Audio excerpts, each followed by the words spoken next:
It's an interesting subject and a very emotive one as well. Absolutely. We all want the best for our children, and money does go a long way in ensuring some of that stability and security. First of all, let me ask you this. I'm sure you come across a lot of parents, whether it's friends, whether it's clients or business associates. What is the general trend that people follow in terms of securing, financially sort of taking care of children? So we live in a very interesting time these days, right? What's happening is, like you rightly said, we want to do the best for our children. And whether we like it or we don't like it, in the process of doing the best for our children, we've exposed them with so much of information that they already know what they want to do. And that becomes a very big cost factor if we really start thinking about it. So what are people doing as a result of that? This is pretty much the top of the list kind of an item to do. It is #1 priority on everyone's financial plans. What's the first thing that you want to do? Even if you don't have any other goals to do, the first thing that comes to mind is, I want to sort out their education, I want to sort out their wedding. And the next question is, so what are you doing for that? And the answer to that, most often than not, is, we bought this policy, we've got this portfolio, we've done this, we've done this, we've done that. All right. Now, majority of people tend to buy policies because they feel that that is something very responsible that they are doing, and rightly so, because here's a product which says ABC child plan, or child's future, or superstars, or super, smart young achievers, kid, or some fancy name like that. All these names are so compelling. The marketing is so aggressive, and it is so compelling that you feel they're going to be left out, and almost to the extent that you are going to be a disgust of a parent if you did not do that for your child. Of course. It is to that extent. And as a result of which, we tend to buy a lot of these things. Even as financial advisors, we get motivated to investigate because we've got our own children and we're doing planning for them as well. So unfortunately or fortunately, a lot of money goes towards investments which are thought to be responsible, but unfortunately they are not as productive as they should be, because the requirement that your children are going to have is going to be huge, far more than you have even imagined. So we're going to come down to the money math in just a bit to know what is the sum that we need to start building. But a bit more on these child plans. You have a 12-year-old, 5-year-old. So I don't know, do you look at these products?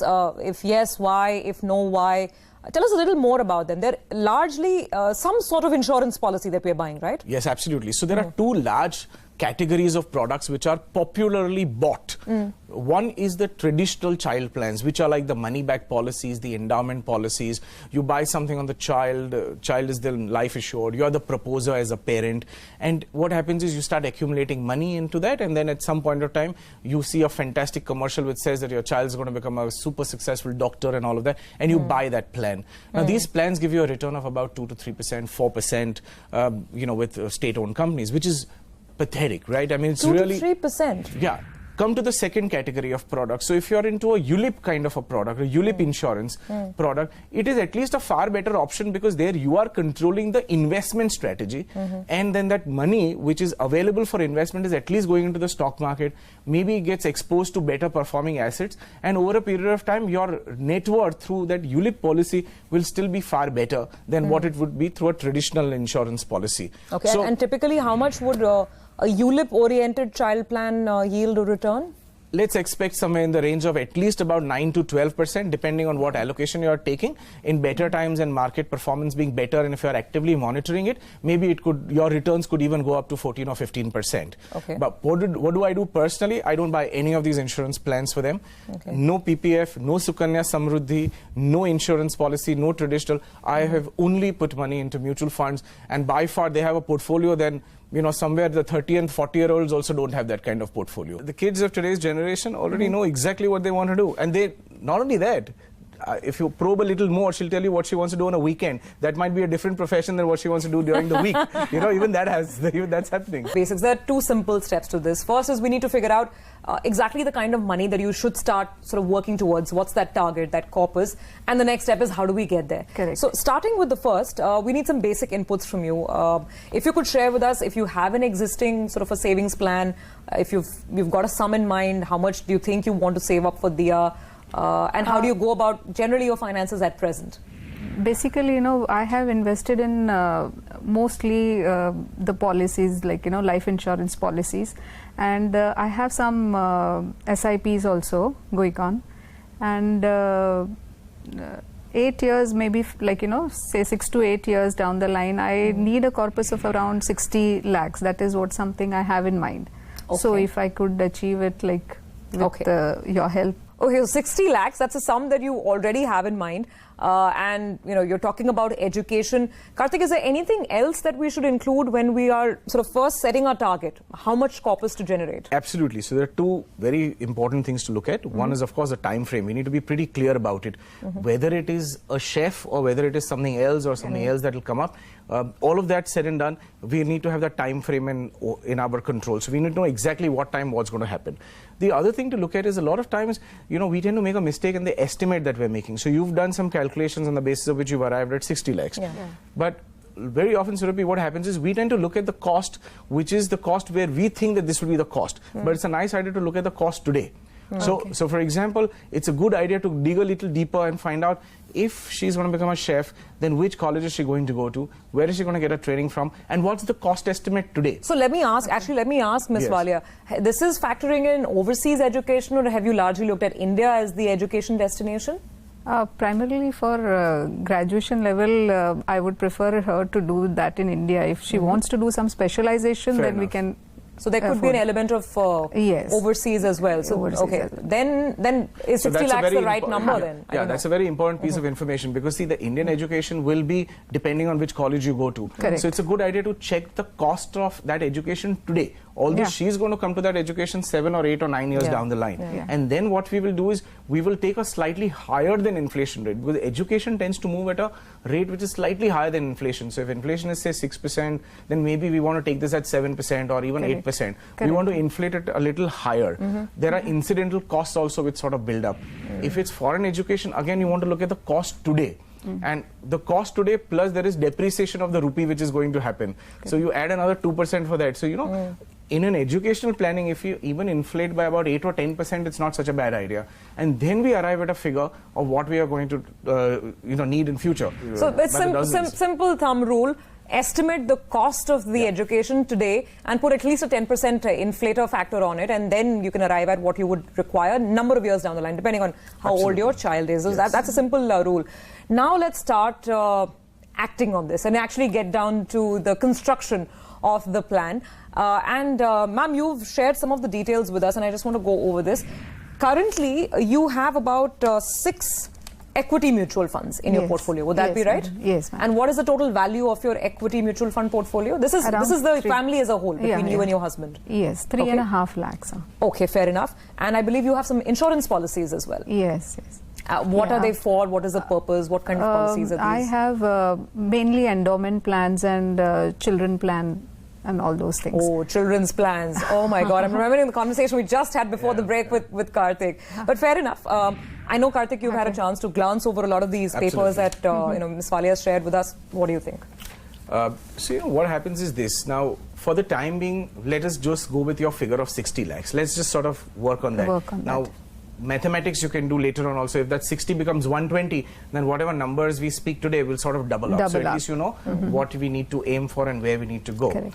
Now, 3.5 lakhs in equity mutual funds, thumbs up to that. That's a fantastic thing that you've done already. Some fund restructuring could be done, but broadly speaking, the category of the asset is superb. So that 3.5 lakhs, say in the next 8 years' time, which is your time frame, should come to about 10 to 11 lakhs broadly. Yes. So that should be the growth of that money that you have. You mentioned you're doing some SIPs also. You're doing about 8,000 a month.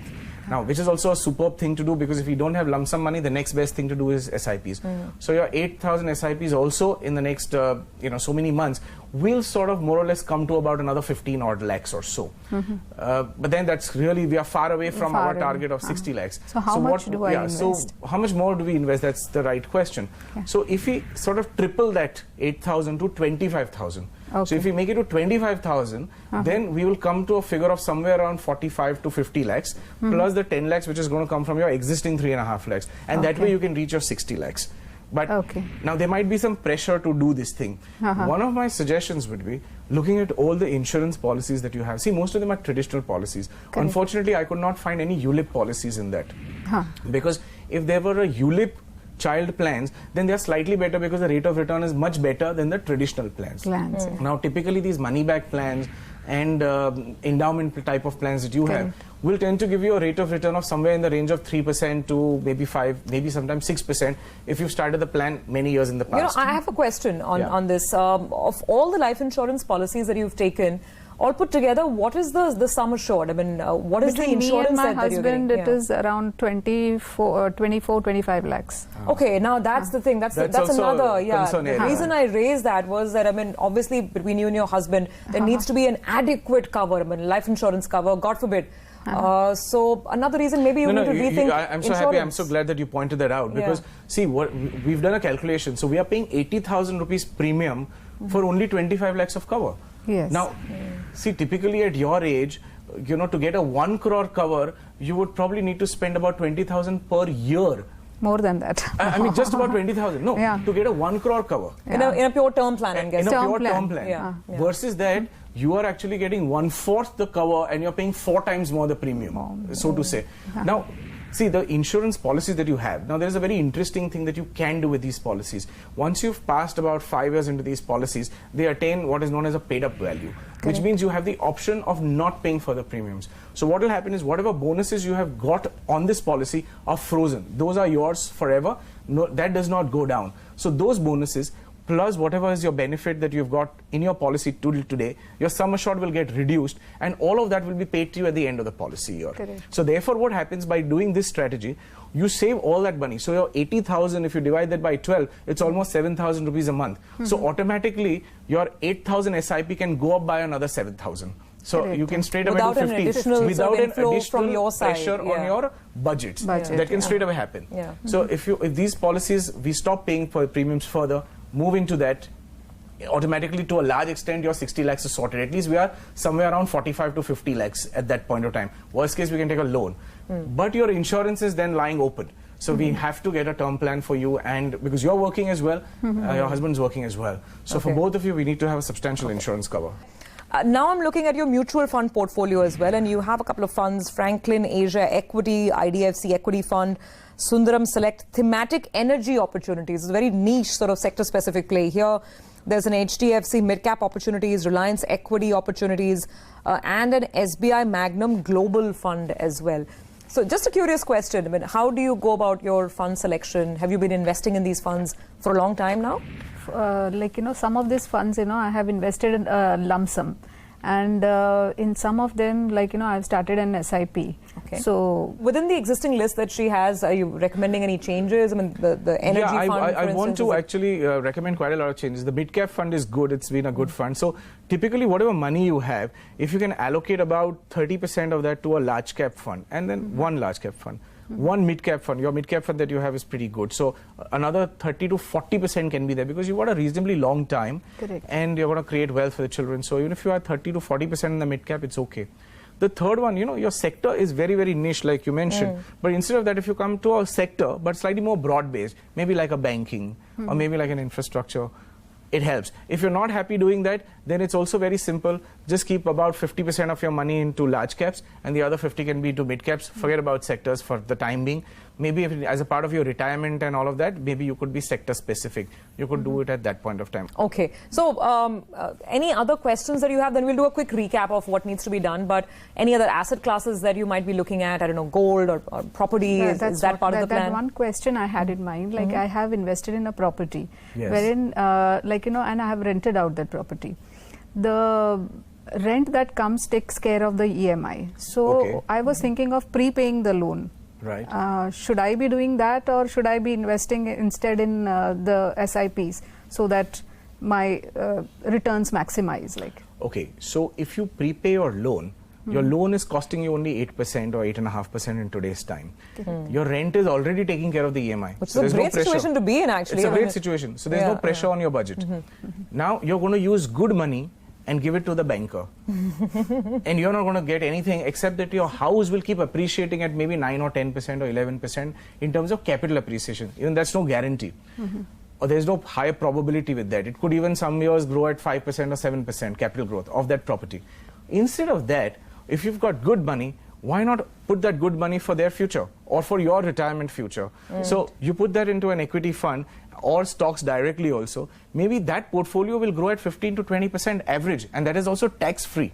Okay. Okay, so if you have good money, you have solid capital, better to Yes. invest that in equity mutual funds Absolutely. once again, instead of prepaying Yes, a loan, which is So basically investing in 8.5%, new 9%. properties will not be as good an idea as investing in No, it's not a SIP. bad idea, Neha. You can invest into a property again, but I think property and direct equity shares or alternate investments or foreign investments, these are things that you do at the second level when your primary goals are taken care of. Let's talk about the insurance first. 80,000 rupees a year is going to be saved, which is an additional 7,000 rupees approximately per month for doing additional SIPs.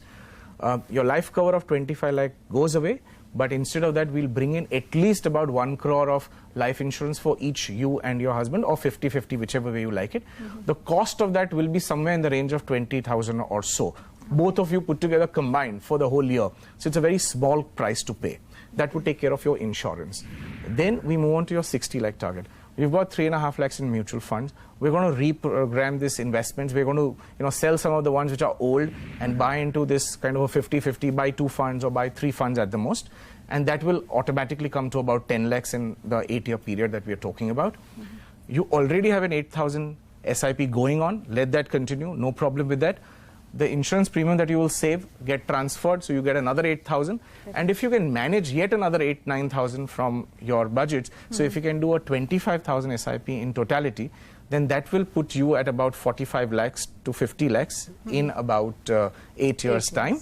And that 45-50 lakhs plus the 10 lakhs from your existing funds put together will give you a 60 lakh target. Okay, so there you go. That's the math, and that's the problem solved.